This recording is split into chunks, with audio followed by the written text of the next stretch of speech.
নামাজের কথা নেই, রোজার কথা নেই। আজকে আমাদের সমাজের মারামারি একটা ফরজ ইবাদত নিয়ে নয়, যতগুলো মারামারি হচ্ছে স্টেজ থেকে, ফেসবুক থেকে মৌলবীদের, এদের মারামারি হচ্ছে শুধু নফল ইবাদত নিয়ে, যেগুলোর ইসলামে অতটা গুরুত্ব নেয়। যেটা গুরুত্ব ইমানদারির সঙ্গে বলুন তো, 5 ওয়াক্ত নামাজ পড়া ফরজ না ফরজ নয়? কথা বলেন, ফরজ। কোনো ব্যক্তি যদি নিজে থেকে ফরজ নামাজ ছাড়ে, সে গুনাহে কাবিরা করলো না করলো না? করলো। কোনো ব্যক্তি যদি শবে বরাতের রোজা না রাখে, গুনাহগার। কথা বলেন, কি বলছো, গুনাহ হবে? কোনো গুনাহ নেই কেউ যদি শবে বরাতের রোজা না রাখে।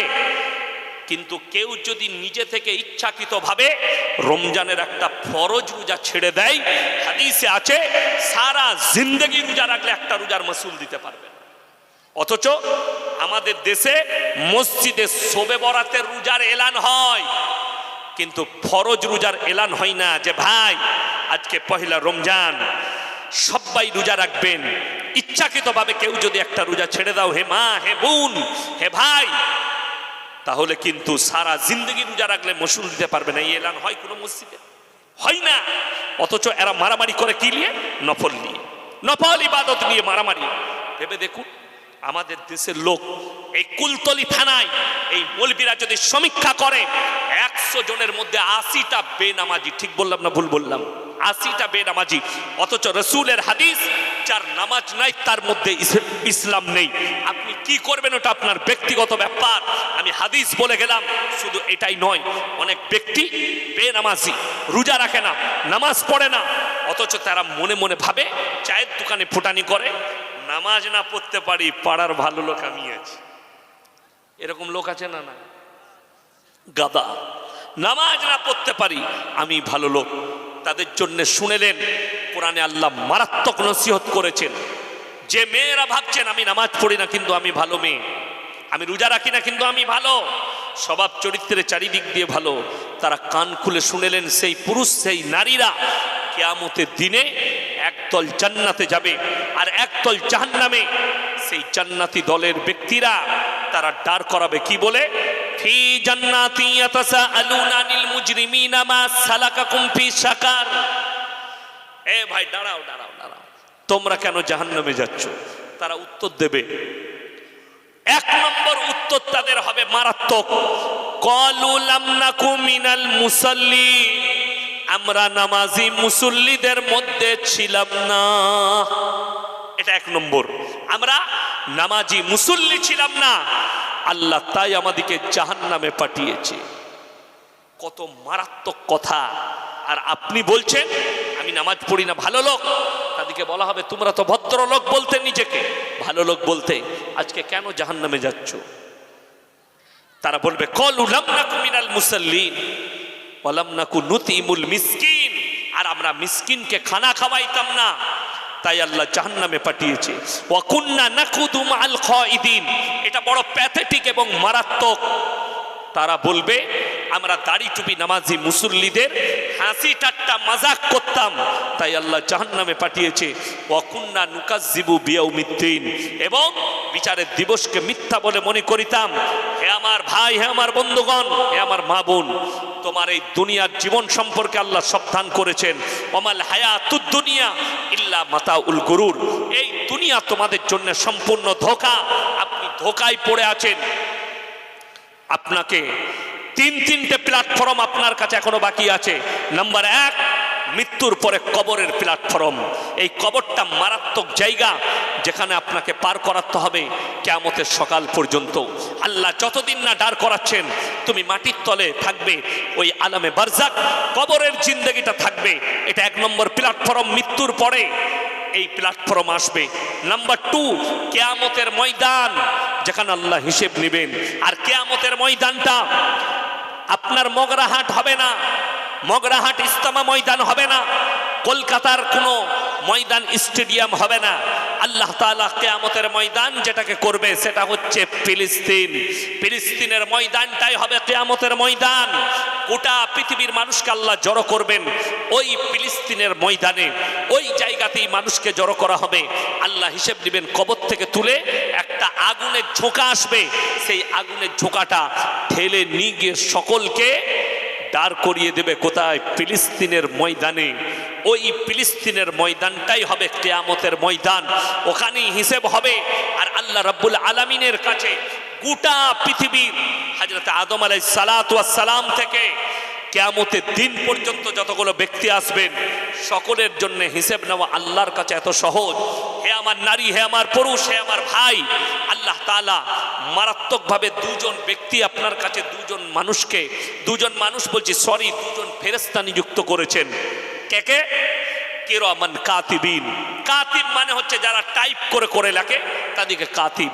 আমি প্রত্যেকটা নারী পুরুষের কাছে দুজন ফেরেশতা রেখেছি যারা তোমাদের ভালো মন্দগুলো লিপিবদ্ধ করে রাখবেন কিয়ামতের দিনে। আল্লাহ তাআলা কোরআনে বলেছেন ইকরা কিতাবাক কাফা বিনাফসিকা ইয়াউমা আলাইকা হাসিবা। আমি তাদের হাতে তাদের আমলনামা ধরিয়ে দেব, আর আল্লাহ বলবেন নিজের মুখে পড়ে শোনাও, তোমার হিসাব তুমি নিজে দাও। যে ব্যক্তিরা মনে করছে আমি হাতের দ্বারা পাপ করেছি, আমি চোখের দ্বারা পাপ করেছি, আমি মুখের দ্বারা পাপ করেছি, আমি পায়ের দ্বারা পাপ করেছি, আমি নফসের দ্বারা পাপ করেছি, পৃথিবীর কেউ জানে না। আল্লাহর কসম, আল্লাহ কোরআনে সূরা আল ইমরানের প্রথম পৃষ্ঠায় বললেন ইন্নাল্লাহা লা ইয়াখফা আলাইহি শাইউন ফিল আরদি ওয়ালা ফিস সামা। হে আমার নবী বলে দাও, আসমান আর জমিনের মধ্যে যা কিছু আছে কোন জিনিসটা আমার আল্লাহর কাছে গোপন নেই। জোরে বলুন সুবহানাল্লাহ। আল্লাহর কাছে একটা জিনিসও গোপন নেই। ওই জন্য সবাই সাবধানে থাকবেন। আর যারা মনে করছেন হাতের পাপ লুকিয়ে ফেলবো, আল্লাহ সূরা ইয়াসিনে বললেন আল ইয়াউমা নাখতিমু আলা আফওয়াহিহিম ওয়া তুকাল্লিমুনা আইদিহিম ওয়া তাশহাদু আরজুলুহুম বিমা কানু ইয়াকসিবুন। হে আমার নবী বলে দাও, তাদের জবানগুলো সিলাই করে দেব, হাত কথা বলবে, তাদের পা কথা, তাদের অঙ্গ প্রত্যঙ্গকে কথা বলার যোগ্যতা দেবো, কান কথা বলবে, চোখ কথা বলবে, ঠোঁট কথা বলবে। আমি আল্লাহ এদের জুবানকে খুলে দেব, আমি জুবান খুলতে সক্ষম। এরা উত্তর দেবে, এরাই সাক্ষী দেবে। আর তোমার পালাবার কোনো রাস্তা কোনো রকমের থাকবে না। ইয়াউমা লা তামলিকু নাফসুন লিনাফসিন শাইয়া ওয়াল আমরু ইয়াউমাইদিন লিল্লাহ। সেদিনে বাদশা হব আমি, বিচারক হব আমি। আমি যাকে বলবো সে ছাড়া কেউ কোনো কথা বলতে পারবে না। আমার বন্ধুগণ, আমার ভাই, কিয়ামত আপনার দরগোড়ায় এসে পৌঁছে গেছে। একমাত্র আলেমরা, আলিমে দ্বীনরা, যারা মুহাক্কিক আলিমে দ্বীন, যারা আলেম উলামা হাফিজে কোরআন আছে, এরা বুঝতে পারছে কিয়ামতের আলামতগুলো আস্তে আস্তে প্রকাশ হতে লেগেছে। জেনে রেখে দিবেন, আল্লাহ রসুলের হাদিস, কিয়ামতের পূর্বে একটা নয় কয়েকটা মহামারী আসবে। সেই মহামারীকে উপেক্ষা করতে পারবেন না। বহু লোকের প্রাণ যাবে, পৃথিবীতে মহাযুদ্ধ হবে। শুধু যুদ্ধটা শুনেলেন, ইউক্রেনকে নিয়ে নয়, ফিলিস্তিন গাজাকে নিয়ে নয়, পৃথিবীতে আগামীতে যে বড় যুদ্ধটা হবে এটার নাম হবে ধর্মযুদ্ধ। এটা রুখতে পারবে না কোনো মৌলবীর দ্বারা, কোনো দেশের দ্বারা রুখবে না। কেন? মানুষের মেন্টালিটি পরিবর্তন হতে যাচ্ছে। শুনে রেখে দেন, কিয়ামতের আলামতের মধ্যে মারাত্মক আলামত, নারীর সংখ্যা বাড়বে, পুরুষের সংখ্যা কমে যাবে। এটা রাসূলের হাদিস। কিয়ামতের আলামতের মধ্যে মারাত্মক আলামত, রাস্তাঘাটে নারী পুরুষ কুকুরের ন্যায় জিনা করবে। কিয়ামতের আলামতের মধ্যে মারাত্মক আলামত, বাঁদির পেটে মালিক পয়দা হতে শুরু হবে। কিয়ামতের আলামতের মধ্যে মারাত্মক আলামত। যদি বলেন এটা তো প্রথম শুনলাম, তুমি তো প্রথম শুনেছ, ভারত সরকার সুপ্রিম কোর্ট রায় দিয়ে দিয়েছে কোন মেয়েরা পেট ভাড়া নিতে পারবে, কোন ছেলেরা কোন মেয়েরা পেট ভাড়া দিতে পারবে। আমি একজন মুসলিম আর্টিস্টের নাম করব না, তার একটা সন্তান ওই রকম ভাড়া করা পেটে জন্ম নিয়েছে, যদিও তার নাম আমি উচ্চারণ করব না। যারা জানে তারা জেনে গেছে, যারা জানে তারা বুঝে গেছে। समझदारों के लिए इशारा काफी है। এই বাচ্চাটা শরীয়ত সম্মত হারাম। যদি আপনি মুমিন বলেন হারাম। অনেক ভাই আমাদেরকে প্রশ্ন করে, মুসলমান চার চার বিবিয়া क्यों रखते हैं? এটা মনে করছে। অনেক অমুসলিম ভাই জানে না, যারা ইতিহাস, তারা মনে করে মুসলমানরা চারটা করে বউ রাখে। আপনার কটা বউ? ভাই সাহেব একটাই। কটা? একটা। কটা? একটাই। কটা বউ? একটাই। আমারও একটাই। দিল্লি কা লাড্ডু जो खाएगा वो भी पछताएगा, जो ना खाएगा वो भी पछताएगा। একটাতেই ঝামেলা শেষ নাই। লোকে বলছে আর চারটা বউ। নাউজুবিল্লাহ। ইসলামী শরীয়তে 4টা বিয়ে করার শরীয়তে জায়েজ রাখা হয়েছে। আল্লাহর কসম, কোন অমুসলিম ভাই আমার শুনলে তাকে ওয়েলকাম জানাচ্ছি, স্বাগত জানাচ্ছি। ইসলামের সত্য আর কোরআনের সত্যকে জেনে যান। আল্লাহ তাআলা কোরআনকে অবতীর্ণ করেছেন, গোটা পৃথিবীর বায়োডেটা আল্লাহ কোরআনে ভরে দিয়েছেন। আমার আল্লাহ ভবিষ্যৎ জানেন না? জানেন না? কথা বলেন। আমার আল্লাহ ভবিষ্যৎ জানেন। কিয়ামত কবে হবে আমার আল্লাহ জানেন। আগামীতে কি ঘটবে, কালকে কি হবে আমার আল্লাহ জানেন। 1 ঘন্টা পরে ইয়াসিন সাহেব বেঁচে থাকবে না মারা যাবে আমার আল্লাহ জানেন। আপনি এখানে খেতে পাবেন কিনা আমার আল্লাহ জানেন। সব কিছু আল্লাহ খবর রাখেন। আমার ভাই অনুরোধ করে বলছি, শুনে যান। 4টা বিয়ে করা ইসলামী শরীয়তে জায়েজ করার দেওয়া হয়েছে। কিন্তু জানেন, কোনো আলেমরা বলবেন না, আপনারা বলুন, কেউ যদি দ্বিতীয় বিয়ে করতে চায় বইয়ের কাছে অনুমতি নিতে হবে না? হবে না? কথা বলে না? হ্যাঁ। আচ্ছা, এরকম ভালো বউ কারো আছে 24 পরগনায় কুলতলি থানায়? রাতের বেলায় গিয়ে বলবেন, আমি না কালকে আর একটা বিয়ে করব। তোমাকে চুমু খাবে না, ঝাঁটা করে মারবে? ঝাঁটা করে মারবে। ও খা না না না, ভুল হচ্ছে। বিবির কাছে অনুমতি নিবার প্রয়োজন নেই দ্বিতীয় বিবি গ্রহণ করার জন্য। অনেক মায়েরা মনে মনে করছে, আচ্ছা বাজে হুজুরকে দাওয়াত দিয়েছে, এই তো আবার বিয়ে করার কথা বলছে, তাই না?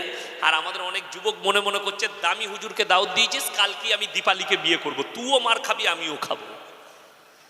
ইজাজত বিবির কাছে নয়।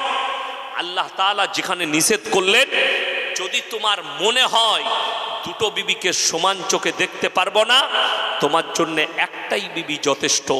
কার যদি দুটো বউ থাকে আর একটা বউকে যদি 500 টাকা দামি শাড়ি দেয় আর একটা বউকে 300 টাকা, সে যদি কাবা ঘরের তাহাজ্জুদের নামাজ পড়ে, তার কবরের আযাব পৃথিবীর কোনো মৌলবি দোয়া করে আটকাতে পারবে না। এটা লিখে নিয়ে যান।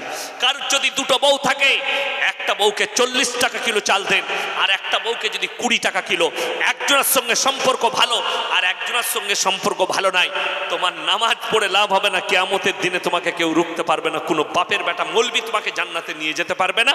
আল্লাহর কাছে হিসেব দিয়ে তবে তুমি জান্নাতে প্রবেশ করতে পারবে, উদ্ধার হলে। শুনেলেন আল্লাহ কেন 4টা বিয়ে জায়েজ করলেন? তোমার স্ত্রী যদি বন্দা হয়, বাচ্চা না হয়, বংশ বিস্তারের জন্য তুমি আর একটা বিবাহ করবে। কিন্তু যদি তোমার মন বলে আমি দুটো বিবিকে সমান চোখে দেখতে পারবো না, তখন তোমার জন্য একটাই বিবি যথেষ্ট। এরপর কোন মুসলিম ছেলে দুটো বিয়ে করেছে, দিয়ে একটা বউকে জ্বালাচ্ছে, এটার জন্য ইসলাম খারাপ হয়ে যাবে? কথা বলে না? এটার জন্য মুসলিম খারাপ? ভুল, সেই ব্যক্তি খারাপ।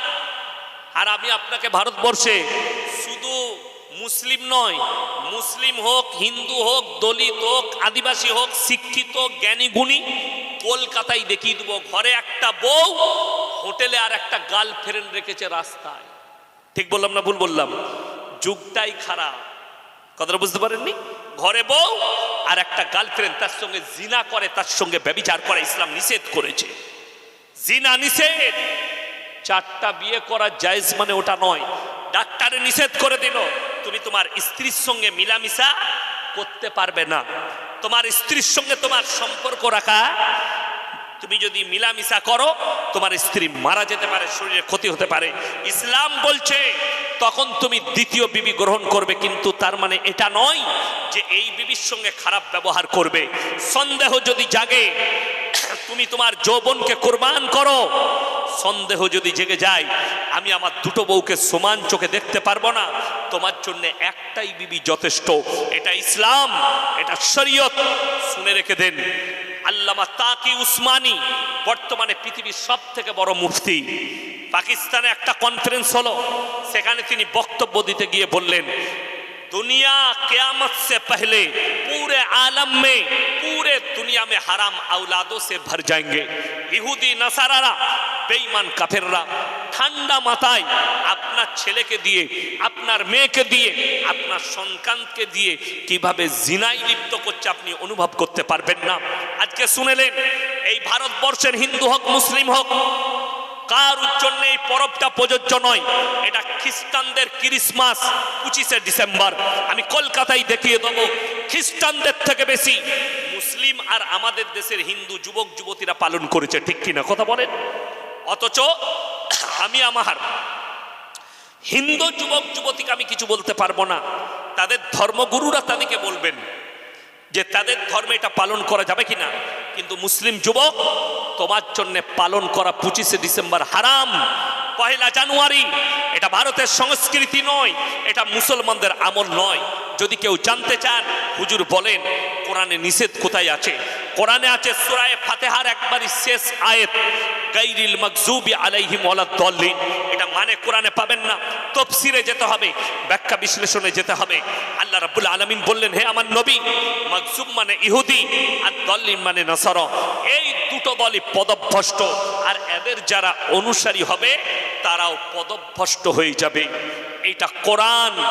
আপনি যদি 1 জানুয়ারি পালন করেন, আপনার বাপ হাজী সাহেব হলেও তুমি পদভ্রষ্ট। আপনি যদি 25শে ডিসেম্বর পালন করেন, হারাম। যারা নিজেদের ছেলেদের বার্থডে পালন করে, এটা হচ্ছে খ্রিস্টান ইহুদিদের আচরণ, এটা ইসলামী শরীয়তে হারাম। বেঈমান কাফেররা ঠান্ডা মাথায় আপনার আমার সন্তানকে জিনা করাচ্ছে।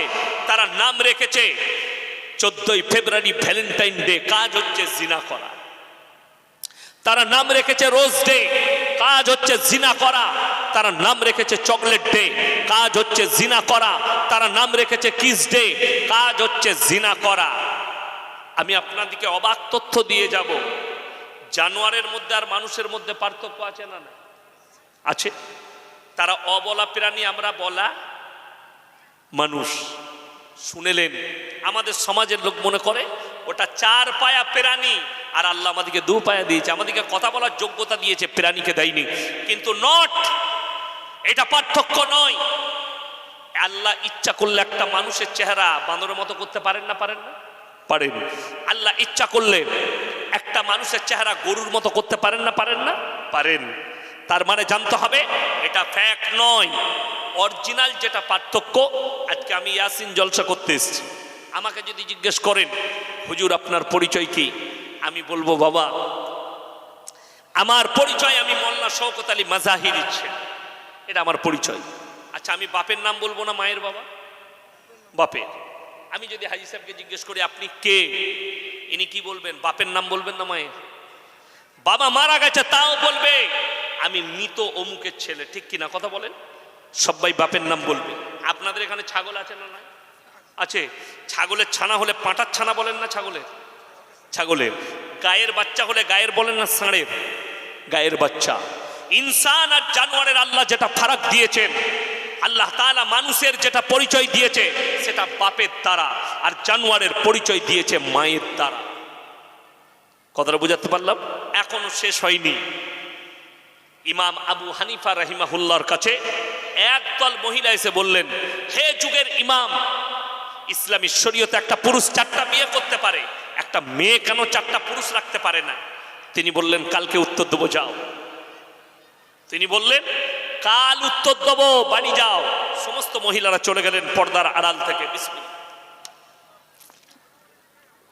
এরপরে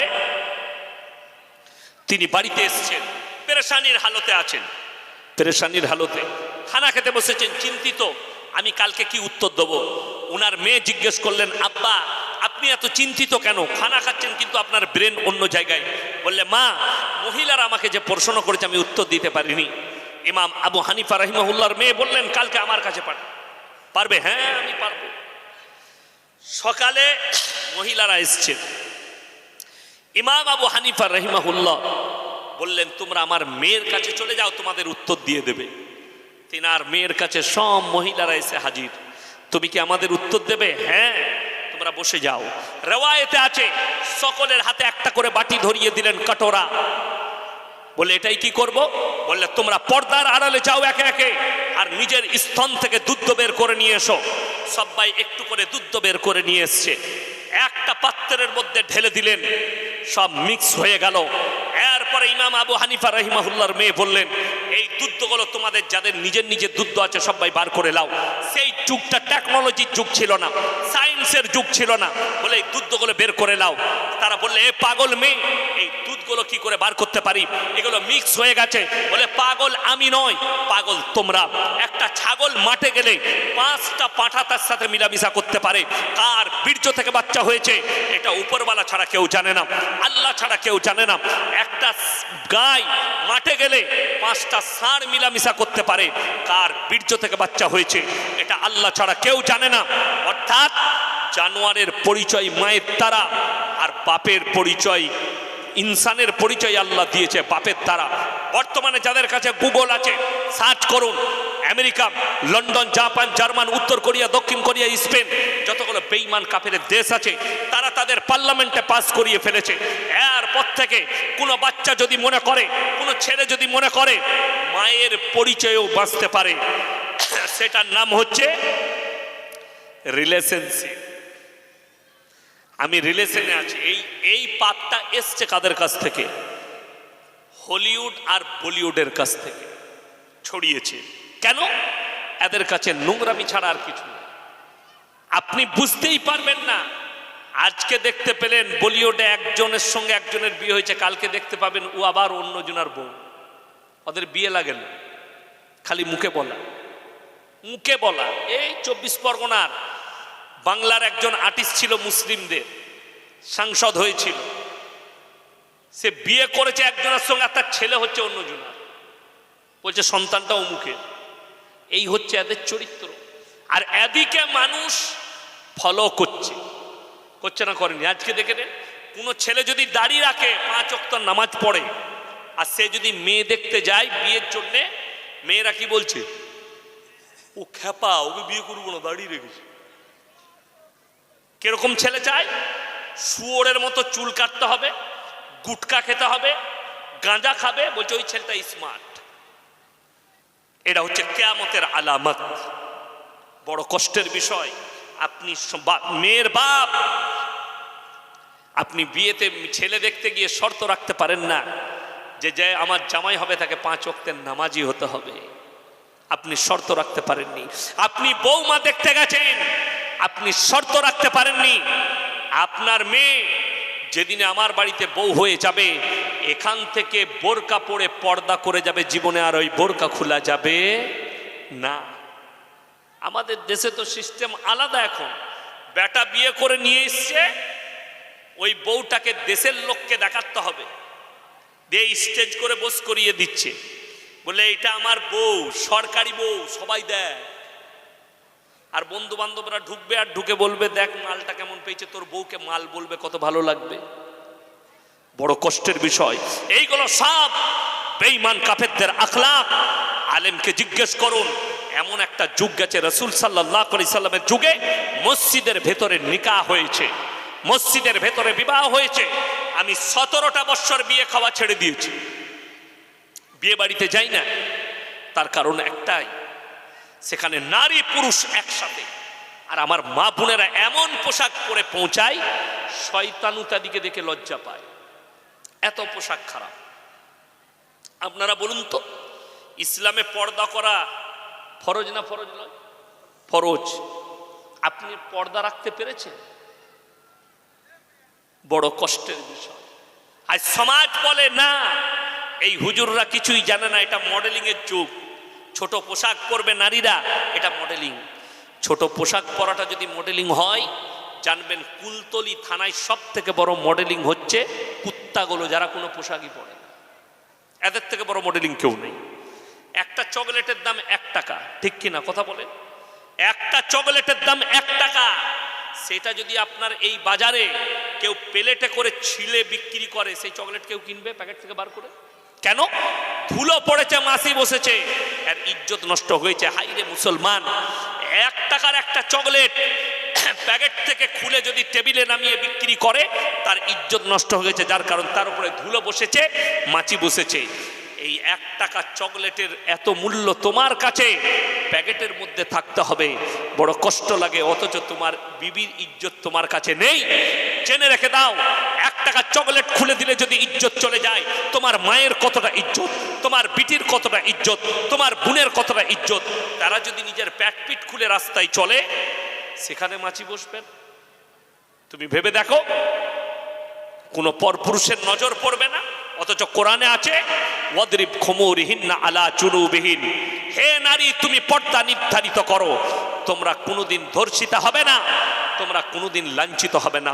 এটা কোরআন, আল্লাহ তাআলা হুকুম দিয়েছেন, তোমরা কোনোদিন ধর্ষিত হবে না, তোমরা কোনোদিন লাঞ্ছিত হবে না। আমি বলে যাচ্ছি ভাই, হে আমার ভাইজান, আপনি আপনার স্ত্রীকে পর্দায় নিয়ে আসুন। সামান্য ভেবে দেখুন, আপনি নিজেকে মুমিন বলে দাবি করছেন, অথচ সকালবেলায় মোটরসাইকেল নিয়ে আপনি চলে যাচ্ছেন নিজের বিবিকে কুলতলি নিয়ে যাবেন ডাক্তার দেখাতে। আপনার ফুল হাত শার্ট ফুল প্যান্ট, পেছনে বিবি বসে আছে, বিবির প্যাটও বেরিয়ে আছে, পেটও বেরিয়ে আছে, সব কিছু বেরিয়ে আছে। আপনি নিজেকে মুমিন বলে কি করে দাবি করেন? শুনে রেখে দেন, ওই পুরুষটা দাইয়ুস পুরুষ, যে নিজের বিবিকে পর্দায় রাখতে পারলো না, এ হচ্ছে দাইয়ুস। সেই দাইয়ুস কোনোদিন জান্নাতে প্রবেশ করবে না। আপনি কন্টিনিউ আপনার বিবিকে পর্দায় রাখুন। পর্দা করা ফরজ। আজকে দুঃখ লাগে, এই ভারতবর্ষের মাটিতে কোনো মুসলিম মহিলা, কোনো মুসলিম মেয়ে, সে যদি পর্দা করে, বোরকা পরে, হিজাব পরে স্কুলে যায়, তাকে কোর্টে কেস লড়তে হয়। অথচ রাস্তাঘাটে ন্যাংটো ঘুরে বেড়ালে তাদেরকে বাহবা দেওয়া হয়, দারুণ লাগছে, ভেরি বিউটিফুল, নাইস। এইটা হচ্ছে দেশের অবস্থা। ভাবতে পারেন? জেনে রেখে দেন, আমিও স্কুলে গেছি, পড়াশোনা করেছি। যতদিন স্কুলে পড়েছি কোনোদিন জানতাম না শিক্ষক দিবস কবে। আজকে দেশের অবস্থা, যেদিনে শিক্ষক দিবস হয়, শিক্ষক দিবসের দিনে ম্যাডাম, মাস্টার, হেডমাস্টার, ছাত্র একসঙ্গে ড্যান্স করছে ডিজে লাগিয়ে। প্রত্যেকটা কলেজে সোশ্যাল হয় বছরে একবার, ছাত্র ছাত্রীরা আর্টিস্ট দিকে ইনভাইট করে মদ খেয়ে তাদের সঙ্গে ড্যান্স করছে। এদের দ্বারা আপনি কি আশা করতে পারেন? এদের দ্বারা কি আশা করতে পারেন? কলকাতায় আরজি করে একটা মেয়ে মার্ডার হয়ে গেল, ধর্ষণ করে মার্ডার করা হয়েছে। আমি বলে যাচ্ছি আপনাকে, যারা আন্দোলনে নেমেছিল তাদের অনেকগুলো ভিডিও আমি দেখেছি। সারাদিন আন্দোলন করছে, রাতের বেলায় গিয়ে হোটেলে খেয়ে মদ খাচ্ছে বসে। এটা হচ্ছে তাদের দুঃখ পালন। আর আমি বলে যাচ্ছি, আমাকে যদি একদিনের জন্য দেশের প্রধানমন্ত্রী করেন, যতজন ধর্ষণকারী আছে তাদেরকে রাজপথে দাঁড় করিয়ে মুন্ডুচ্ছেদ করে দিতে হবে। এটা ইসলাম। যদি ইসলামী শাসন হয়, কোরআনে আছে কেউ যদি ধর্ষণ করে তাকে বিচ সড়কে রাস্তার মধ্যখানে জনসমাজে নিয়ে এসে তাকে হত্যা করতে হবে, যাতে দ্বিতীয় কেউ ধর্ষণকারী না থাকে। দ্বিতীয় নম্বর, কোন বিবাহিত মহিলা, বিবাহিত পুরুষ, তারা যদি পরকীয়া করে তাদেরকে অর্ধেকটা পুঁতে খেপা কুকুর লাগিয়ে দাও, না হলে মুন্ডুচ্ছেদ করে দাও জনসমাজের মধ্যখানে, যেন দ্বিতীয় কেউ পরকীয়া না করতে পারে। কোন অবিবাহিত ছেলে, অবিবাহিত মেয়ে, তারা যদি পরকীয়া করে আর ধরা পড়ে, তাদেরকে 100টা কোড়া মারো সমাজের সামনে, এবং তাদেরকে 100 রাকাত নামাজ পড়া করাও, নফল ইস্তেগফারের নামাজ পড়া করাও। এটা ইসলামী শরীয়ত। আপনি ভেবে দেখুন, কেন আমি বলছি? মক্কা মদিনায় 40 লাখ হাজি সেখানে হাজির হয়, সেখানে কমপক্ষে 15 থেকে 18 লক্ষ খালি হাজি বিবি থাকে। তার মধ্যে বুড়িগুলো থাকে কোথাকার, ভারত, বাংলাদেশ, পাকিস্তানের বুড়িরা হজ করতে যায়। ইন্দোনেশিয়া, মালয়েশিয়া, লেবানন, কাতার, কুয়েত, মিশর, আরব আমিরাত, দুবাই, এই দেশের যুবতী মেয়েরা হজ করতে যায়। হজ না করলে তাদের বিয়ে হবে না, আগে হজ করতে হবে। পৃথিবীর ইতিহাসে গোটা পৃথিবীর মিডিয়াকে চ্যালেঞ্জ দিলাম, একটা বার করে দাও কাবা ঘরের ভেতরে একটা মেয়ে, যুবতী মেয়ে ধর্ষিতা হয়েছে। আমি ইয়াসিন আর জীবনের সমাজের বুকে বক্তব্য দেবো না। আরে ধর্ষণ তো অনেক দূরের কথা। আপনি জানেন, হাজি সাহেবরা জানে, এহরাম বাঁধা অবস্থায় একটা মশা মাছি পর্যন্ত মারতে পাবে না। ঠিক কিনা হাজি সাহেব? মারতে পাবে না। কতটা ডিসিপ্লিন! আজকে বড় কষ্ট লাগে, কলকাতায় একটা মহিলা সুরক্ষিত নয়, আমাদের দেশে একটা মহিলা সুরক্ষিত নয়। মণিপুর রাজ্যে 2 জন দলিত মাকে ন্যাংটো করে ঘোরানো হয়েছে রাস্তায়। অথচ বড় কষ্ট লাগে, আমাদের দেশের মিডিয়াওয়ালারা খবর পাচ্ছে কোথাকার। বাংলাদেশের খবর এদের কাছে আছে, ইউক্রেন রাশিয়ার যুদ্ধর খবর আছে, ফিলিস্তিনের যুদ্ধের খবর আছে, কিন্তু মণিপুরের মা দিকে ন্যাংটো করে ঘোরানো হয়েছে এই খবর এদের কাছে নেই। চোখে পট্টি পরে নিয়েছে। সাবধান, আল্লাহর কাছে হিসেব দিতে হবে। আমাদের দেশের মুসলমান যুবক দিকে বলে যাচ্ছি, নেতা হওয়া খুব সহজ, কিন্তু যদি একটা অন্যায় করে থাকো আল্লাহর কসম আমার আল্লাহর কাছে রেহাই পাবে, আল্লাহ জাহান্নামে নিক্ষেপ করে দিবেন। অন্যায় ভাবে যদি কারুর কওমের মালকে আত্মসাৎ করে, আমরা মনে করি মাদ্রাসার সেক্রেটারি হওয়া খুব ভালো কাজ, আমার সম্মান বেড়ে যাবে। আমরা মনে করি মসজিদের সেক্রেটারি হওয়া খুব ভালো কাজ, গ্রামের নেতা হওয়া খুব ভালো কাজ। একটা যদি আমানতে খিয়ানত করো, কিয়ামতের দিন আল্লাহর কাছে হিসেব দিতে হবে দাঁড়িয়ে। তাতে মসজিদের মতোয়াল্লি হোক আর মাদ্রাসার সেক্রেটারি হোক, আমানতের খিয়ানত হলে আল্লাহর কাছে হিসেব লাগবে। কেউ যদি গ্রামের বিচার করে, একটা যদি মজলুমের ওপর অত্যাচার করে থাকো, মিথ্যা যদি কেউ কি মিথ্যা বিচার করে থাকো, আমাদের দেশের অবস্থা হচ্ছে কেউ যদি গাঢ় দুধে চা খাই দেয় বিচার পাল্টিয়ে যায়, 500 টাকার নোট দিলে বিচার পাল্টায়। এই যদি কেউ করে থাকে, আল্লাহর কসম আমার আল্লাহ রেহাই দিবেন না, কিয়ামতের দিনে পাকড়াও করে কঠিন হিসেব নেবেন। এইটার কারণেই হযরতে আমিরুল মুমিনিন হযরতে উমরে ফারুক রাদিয়াল্লাহু তাআলা আনহু সাহাবীদেরকে বললেন, আমার সন্তানকে গাছে বেঁধে দাও। ইয়া হে আমিরুল মুমিনিন, এটা তো আপনার সন্তান।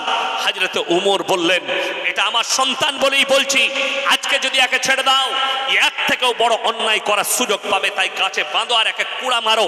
ইসলামে যে শাস্তি আছে সেই শাস্তি দাও। চলে বলুন সুবহানাল্লাহ। আজকে আমাদের দেশে ভিআইপির বেটা হলে ছাড় পেয়ে যায় ধর্ষণ করলে, কিন্তু ধনঞ্জয়ের ফাঁসি হয়েছে, আপনারা শুনেছেন, অনেক দিন আগে পেপারে দিয়েছিল, ধর্ষণ কেসে ধনঞ্জয়ের ফাঁসি।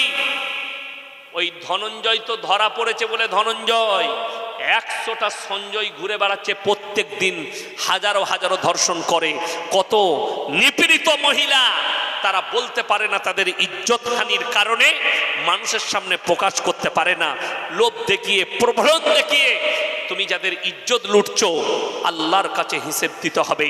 যারা মজলুম মহিলা সুযোগ নিয়ে, তার দুর্বলতার সুযোগ নিয়ে যারা তাদের শরীরকে ব্যবহার করে, কিয়ামতের দিনে ফেঁসে যাবে। ওই জন্যে তোমার যদি ইচ্ছা যায়, কোরআনে আছে, তোমার যদি মনে হয় এই মেয়েটার স্বামী নেই, বিধবা, তোমার পছন্দ হলে হালাল রূপে স্ত্রী রূপে গ্রহণ করো।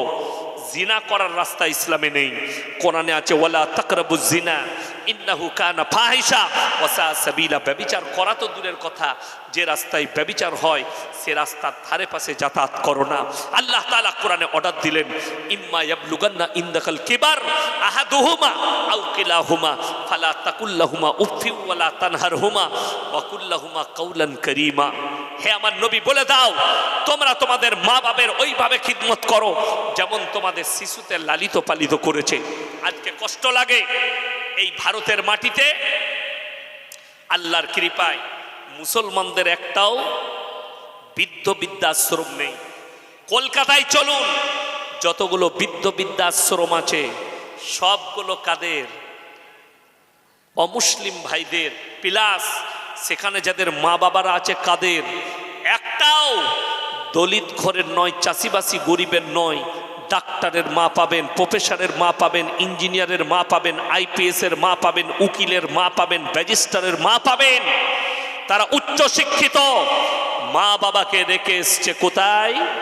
ওই জায়গায় বৃদ্ধ বৃদ্ধাশ্রমে। তাদের দ্বারা ছাত্র কি করে তৈরি হতে পারে?